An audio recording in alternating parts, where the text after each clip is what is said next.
ಸರಿಗಮ ವಿಜಯ್ ಅವರು ಇನ್ನಿಲ್ಲ ಅಂತಕ್ಕಂಥದ್ದು ಕಳೆದ ಕೆಲವು ದಿನಗಳಿಂದ ಗಂಭೀರವಾಗಿತ್ತು ಅವರ ಆರೋಗ್ಯ ಸ್ಥಿತಿ. ಅವರ ಪುತ್ರ ರೋಹಿತ್ ಅವರು ಮೊನ್ನೆ ಅಷ್ಟೇ ಒಂದಿಷ್ಟು ಸ್ಪಷ್ಟನೆ ಕೊಟ್ಟಿದ್ರು, ಚೇತರಿಸ್ಕೊಳ್ಬಹುದು ಅನ್ನುವಂಥದ್ದು. ಬಟ್ ಅವರಾಗಲಿಕ್ಕೆ ಸರ್ ಆರೋಗ್ಯದಲ್ಲಿ ಯಾವ ರೀತಿ ಸಮಸ್ಯೆ ಆಯಿತು, ಎಷ್ಟೊತ್ತಿಗೆ ಅವರು ಡೆತ್ ಆದರು, ಹೇಗೆ ಅಂತಿಮ ವಿಧಿವಿಧಾನ ಹೇಳ್ದಂಗೆ ಈ ಹ್ಯಾಡ್ ಲಂಗ್ಸ್ ಇನ್ಫೆಕ್ಷನ್, ಅದಾದಮೇಲೆ ಅದು ಕಿಡ್ನಿ ಕೂಡ ಸ್ವಲ್ಪ ಸಮಸ್ಯೆ ಆಯಿತು. ಸೊ ಎಲ್ಲ ರೀತಿಲಿ ಒಳ್ಳೆ ಟ್ರೀಟ್ಮೆಂಟ್ ಕೊಟ್ಟಿದ್ದಾರೆ ಪಾಪ ಮಣಿಪಾಲ್ ಹಾಸ್ಪಿಟ್ಲ್ ಅವರು. ಸೊ ವಿಧಿವಶ ಮಾರ್ನಿಂಗ್ ಬಿಟ್ವೀನ್ 9 to 9:30 ಎಕ್ಸ್ಪೈರ್ ಆಗುತ್ತೆ. ಸರ್ ಅದೇ ಎಷ್ಟು ದಿನದಿಂದ ಆಸ್ಪತ್ರೆಯಲ್ಲಿ ದಾಖಲಾಗಿದ್ರು, ಸೊ ಯಾವ ರೀತಿ ಅವರು ಚಿಕಿತ್ಸೆ ನೀಡಲಾಗಿತ್ತು? ಸತತವಾಗಿ 9 ದಿವಸ ನಾವು ಬಂದಿದ್ದು ಒಂದು ಚೆಸ್ಟ್ ಇನ್ಫೆಕ್ಷನ್ ಆಗಿದೆ, ಲಂಗ್ಸ್ ಇನ್ಫೆಕ್ಷನ್ ಆಗಿದೆ ಅಂತಕ್ಕಂಥದ್ದು ಬಂದಿದ್ದು.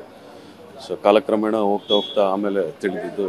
ಸೊ ಈ ಹ್ಯಾಡ್ ಮಲ್ಟಿಪಲ್ ಮೊನ್ನೆ ಅಷ್ಟೇ ಚೇತರಿಸ್ಕೊಳ್ತಾರೆ ಅನ್ನೋಂತಹ ಮಾಹಿತಿ ಇತ್ತು, ಒಂದಿಷ್ಟು ಆರೋಗ್ಯದಲ್ಲಿ ಚೇತರಿಕೆ ಕಾಣ್ಬೋದು ಅನ್ನೋಂಥ ಕುತೂಹಲ ಇತ್ತು, ಬಟ್ ಸಾಧ್ಯತೆಗಳಿತ್ತು. ಬಟ್ ಇವತ್ತು ಏನು ಮಾತಾಡಿದ್ರು, ಏನೆಲ್ಲ ಹೇಳಿದ್ರು, ಹೇಗಿದ್ರು ಅನ್ನುವಂಥ ಸರ್ ಮೊನ್ನೆನೂ ಚೇತರಿಸ್ಕೊಂಡ್ರು, ಮೊನ್ನೆನೂ ತುಂಬ ಗಂಭೀರವಾಗೇ ಇತ್ತು. But it was like a very serious. ಎಲ್ಲೋ ಒಂದು ಕಡೆ ಚೇತರಿಸ್ಕೊಂಡಾಗ ನಮಗೂ ಒಂದು ಖುಷಿ ಆಯಿತು. ಶಕ್ತಿ ಮೀರಿ ಎಲ್ಲ ರೀತಿಯಲ್ಲಿ ಪ್ರಯತ್ನ ಮಾಡಿದ್ವಿ, ಬಟ್ ಅನ್ಫಾರ್ಚುನೇಟ್ಲಿ ವಿ ಲಾಸ್ಟ್.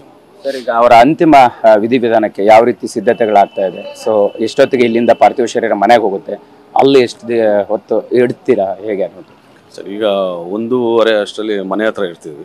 ಇವತ್ತು ಮಧ್ಯಾಹ್ನ ಕದ 1:30 ಕದ, ಇವತ್ತು 1:30ಇಂದ ನಾಳೆ 10 ಗಂಟೆವರೆಗೂ ಮನೆ ಹತ್ರ ಕುಟುಂಬದವ್ರಿಗೂ ಸಾರ್ವಜನಿಕರಿಗೂ ಎಲ್ಲರಿಗೂ ದರ್ಶನಕ್ಕೆ ಇದೆ. ಅದಾದಮೇಲೆ ನಾಳೆ 10:30ಗೆ ಚಾಮರಾಜಪೇಟೆ ಅಂತ ಫಿಕ್ಸ್ ಮಾಡಿದ್ದೀವಿ. ಕೊನೆಯದಾಗಿ ಏನು ಮಾತಾಡಿದ್ರಿ, ಏನು ಹೇಳಿದ್ರು?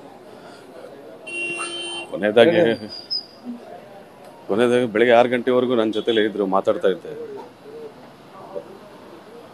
ಕುಟುಂಬ ಚೆನ್ನಾಗಿ ನೋಡ್ಕೊಂತ ಹೇಳಿದ್ದಾರೆ ಅಷ್ಟೇ. ಇದಿಷ್ಟು ಅವರ ಪುತ್ರ ರೋಹಿತ್ ಅವರ ಮಾತಾಗಿರ್ತಕ್ಕಂಥದ್ದು.